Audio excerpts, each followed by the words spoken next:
지구의 역사 수십억 년 되죠. 이 정도로 끊임없이 과거서부터 오랫동안 썼던 겁니다. 앞으로 몇 년 동안 써요. 뭐 어떤 분들은 2002년, 2010년도에 지구가 멸망한다는데 그건 잘 모르는 소리고, 어떻게 될지는 아무도 모르는 소리고, 10억 년을 쓸지 20억 년을 쓸지 그건 모릅니다. 그래서 지구란 땅들은 영속적이다. 그래서 영속성의 특성을 얘기합니다. 자, 그러면 이 영속성의 특성은 뭐냐? 부동산학에선 어떤 사용으로 인해서, 자, 부동산이 토지가 소모되거나 마멸된다? 아니더라. 그래서 소멸되거나 마멸되지 않는다라는 특성이, 자, 바로 영속성의 특성입니다. 쉽죠? 자, 그 다음에 또 쉬운 것도 얘기할게요. 자, 부동산 자체는 토지의 절대량은 증가가 가능할까요? 불가할까요? 이렇게 얘기하면 어떤 분들은, 새만금 관척지? 우리나라 관척해가 땅 넓으니까 늘릴 수 있는 거 아니야. 근데 지구란 부동산학자들은요, 내가 지난 시간에 뭐라 했냐면, 지구란 땅덩어리 자체를 다 하나의 토지로 본다고 그랬습니다. 바다도 토지 일종이라고 그런 얘기 했었죠. 그렇게 따지면 지구란 땅덩어리 이 면적을 늘릴 수 있습니까? 사람이? 못 늘리죠. 그걸 보고 아니 불자 증가할 증자에서 부증성의 특성 얘기합니다. 쉽죠? 자, 어떤 토지의 부동산의 절대 면적은 증가 가능하다, 불가능하다. 절대 면적의 증가는 불가능하다라는 특성이 바로 부증성의 특성입니다. 그 다음에 네 번째 따지는 게, 요건 이제 부동산의 특성에서 파생됐던 건데, 개별성이다라고 얘기합니다. 개별적 특성, 개별성 얘기하는데, 사람은 뭐가 있죠? 어떤 분들은 개성이 있다는데, 개성 얘기하니까 어떤 사람은 개 같은 성질을 하는데, 그 얘기가 아니고, 남들하고 구분된 성질 보고 개성이라고 하죠. 자, 근데 부동산은 사람이 아니죠. 그러니까 뭐라고 한다? 개별성 얘기하는 겁니다. 자, 어떤 토지에 개별적 특성이다라고 합니다. 각각의 토지가 가진 개별적 특성. 이런 것에는 위치도 있고 면적도 있고 여러 가지. 토지 보면 어떤 것들은 여기 있고 저기 있는 거, 그다음 면적도 100평짜리, 200평짜리 여러 가지 있죠. 자, 이런 것 등이 동일한 토지는 있다 없다? 동일한 토지는 없다. 자, 모든 개별성 특성이 동일한 토지는 없습니다. 하지만 가만히 따져보면 면적 똑같은 땅이 있어요, 없어요? 있죠.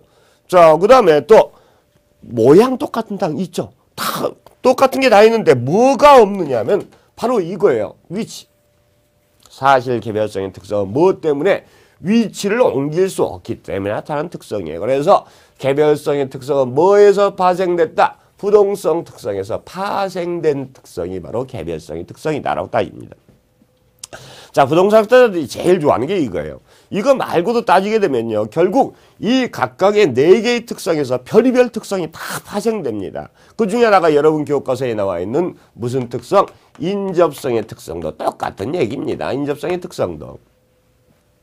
모든 토지는 상호 인접해 있다는 얘기예요.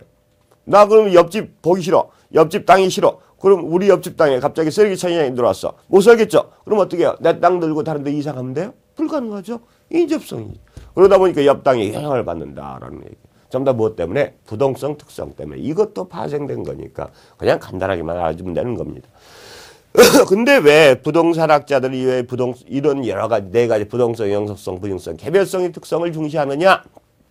바로 이 부동산의 특성 때문에요. 부동산 경제 현상도 이상하게 막 일반적으로 알고 있는 동산에 대한 경제 현상과 틀리게 돌아가고, 그 다음에 부동산 투자도 마찬가지입니다. 투자도 마찬가지고 각종 법률 정책이나 이런 것들이 다 이 자연적 특성 때문에 다 영향을 받는다는 얘기입니다. 자, 근데 문제는 이제 이렇게 중요하다 보니까 시험 문제를 낼 때는 부동성이 뭐냐, 영속성이 뭐냐, 부증성이 뭐냐 이렇게 문제를 내는 게 아니에요. 자, 이런 것에 대해서 뭐들이 나오냐면 요거에 대해서 이제 파생되는 특성이 뭐냐, 파생되는 현상 같은 것들을 이런 걸 얘기를 많이 합니다. 근데 내가 제발 좀 부탁 좀 드릴게요. 내가 간단하게 설명을 드리는데 지금 여기서 파생 특성을 다 얘기하다 보면 이게 부동산학 개론 전체 내용을 다 얘기해야 됩니다. 그러니까 내가 처음 얘기할 때는 자, 이 기본 개념만 하고 그 다음에 간단한 것만 따질 텐데, 자, 여러분 제발 부동산의 특성을 공부할 때는 많은 분들이 고민을 하는 게 처음에 부동산 특성을 딱 보게 되면 별의별 속성이 파생 특성이 다 나옵니다. 그러니까 그걸 다 이해하려고 열심히 노력하는데 미안하지만 여기 부동산의 특성과 관련돼서 설명하는 것들은요. 여러분들이 강의가 다 끝나고 한바탕 다 끝나야지만 이해가 되는 그런 과목들이 많아요. 소위 감정평가에서 나온 용어도 나오고 감정평가는 제일 뒤에 나오거든요. 그 다음에 부동산 금융에서 나오는 것들도 나오고 그건 금융 중간 후반에서 나오는 겁니다. 그리고 다 이해하려고 하지 말고 제일 먼저는 부동산의 특성은 첫 번째 강의 들을 때 책을 읽을 때는요. 아 이런 특성이 있나 보다만 보세요. 그 다음에 책을 끝까지 다 읽고 나서 그 다음에 가서는 이 각종 파생 특성들, 파생되는 현상들을 보는 겁니다. 자, 그렇게 해서 정확하게 이해를 하고 공인중개사 시험 보다 보면 어떤 분들은 그런 얘기를 합니다. 처음에 가르칠 때는 굉장히 쉽다고 해서 좋다고 그래요.